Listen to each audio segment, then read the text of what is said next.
Hi, this is Jazzie B with an interview request from Christos.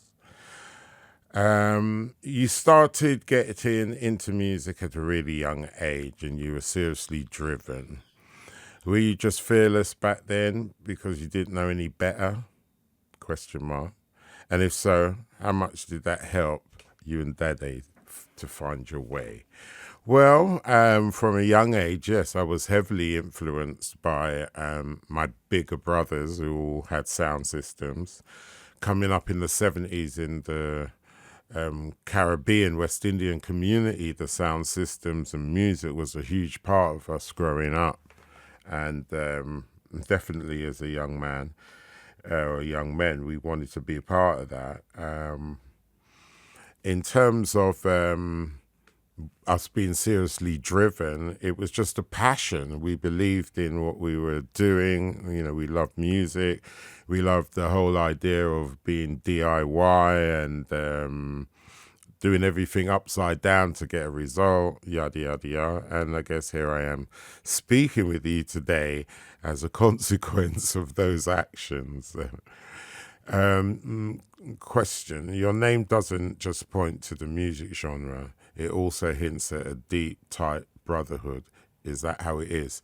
It certainly is. It's our soul, my soul to your soul, to her soul, to his soul, to him, her, whoever. It's all about the soul.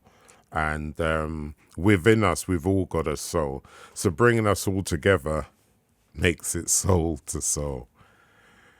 Next question. What was the vibe in London like back when you guys got started out? And how much did the club culture of that era shape who you are? And and how did that era shape who you became? Well, yes, very much so. In the late 70s, early 80s, when we were cutting our teeth, the landscape was completely different. One would never ever think of being involved in keeping parties and playing music would bring you any real economic rewards. It was often seen as I guess a hobby, a passion. So the vibe back then was more or less us trying to find our way and creating our own clubs, because a lot of clubs wasn't letting in people of my hue. And in terms of shaping the club culture, that was always within us. So what we did, the world came to recognize as that being club culture. As you can imagine, in those early days, young, wrong and strong, you know everything, but no, absolutely nothing. No, during those particular times, it was just about what we were into and carving our own way and creating our own vibe, as it were, in our own clubs for like-minded people who all became part of our community with a happy face, a thumping bass for a loving race. Next question. What did the late 90s mean for the British music renaissance? And what was it like experiencing the whole explosion firsthand? And how did you manage to handle such massive success at such a young age? Well, like I said, kind of in the previous question, youth is kind of wasted, though. We had no inhibitions during that particular period of time. I mean, come on. We were here in the shopping window of the rest of the world, being it London. All of our surroundings was all of us cutting our teeth for the first time. One of the most interesting things about London during that particular period is how much we all shared in experiences, shared in supporting what each other was doing.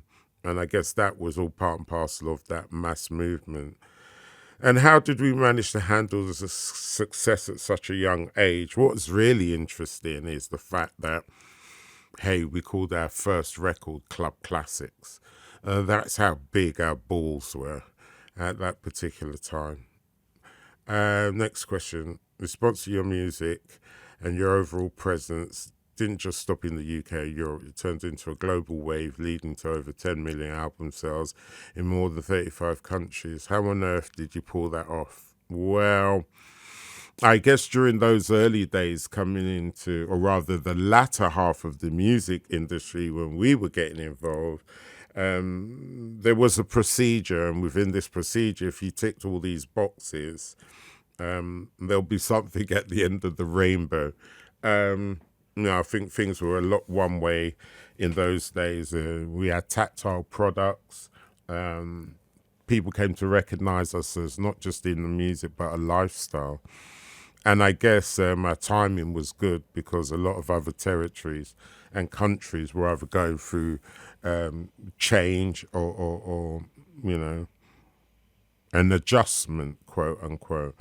And along came Soul to Soul to maybe to help in that situation where things are changing, you're unsure, blah, blah.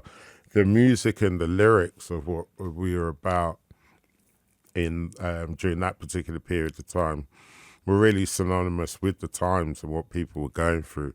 So I figured maybe that was enough of a route of how we were able to pull it off, as you put it. But yeah, it was just great timing, and I think most of all the message.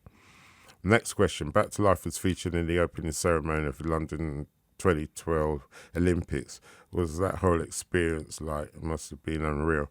I didn't even see it, mate, or check it, so kind of cool if that happened.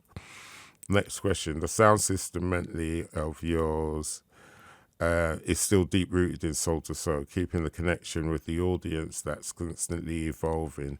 Can you break down for us how does that work and what it actually means to you?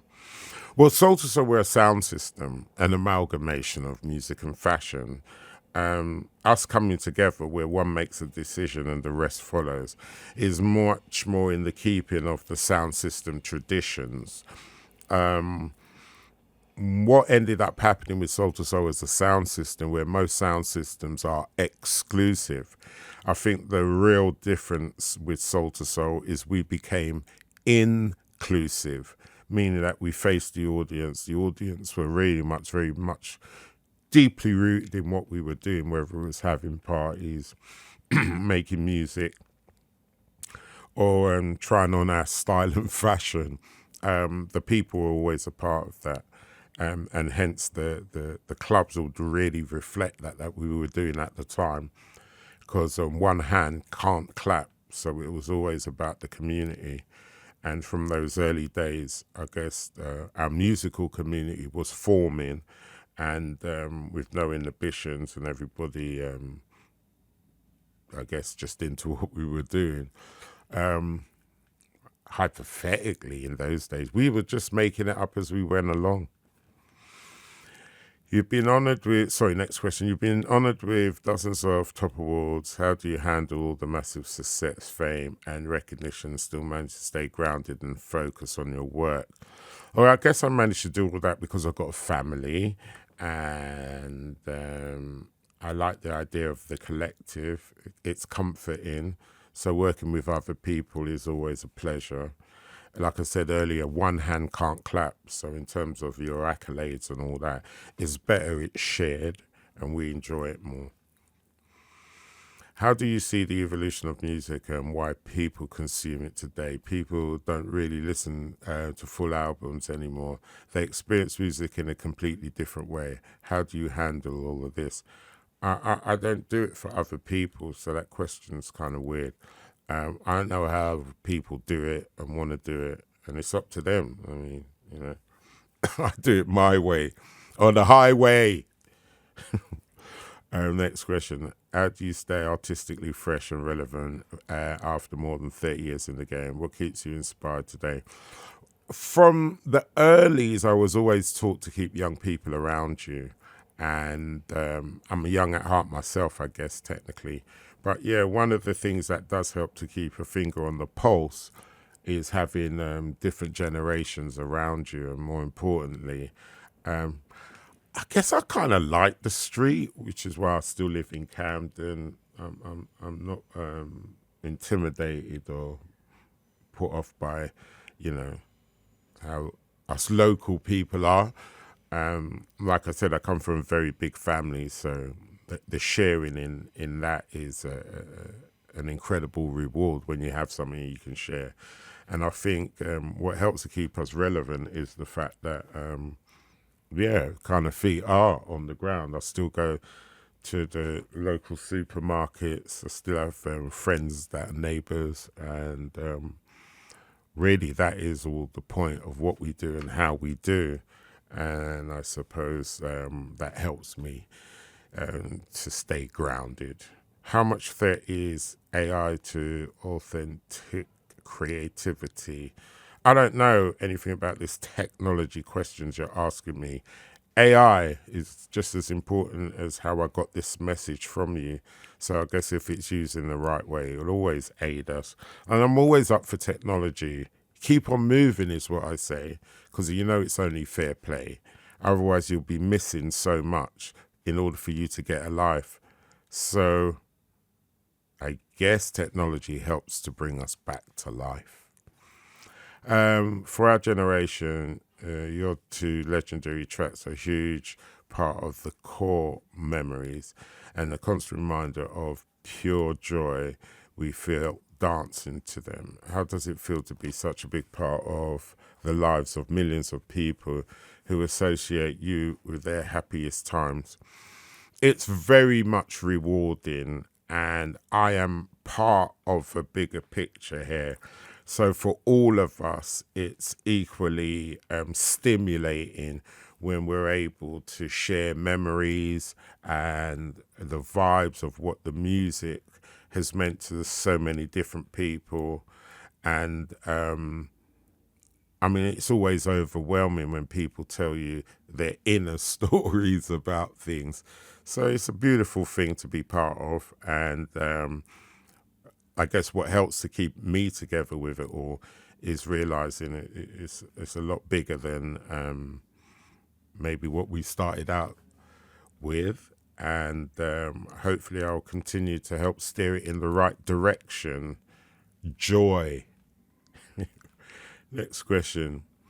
Where do you see yourselves in 10 years from now? Tomorrow's not promised to any of us. So next question. What should we expect to experience in the Sani Festival? Well, I can guarantee we'll have a happy face, a thumping bass for a loving race. Sani Festival. I so look forward to seeing my musical community over there in Greece on whenever the day is. It's very soon, actually. With loads of joyful noises and interesting frequencies which will help combine us all together to live happily as one under this sun. Thank you, and I'm out. Peace.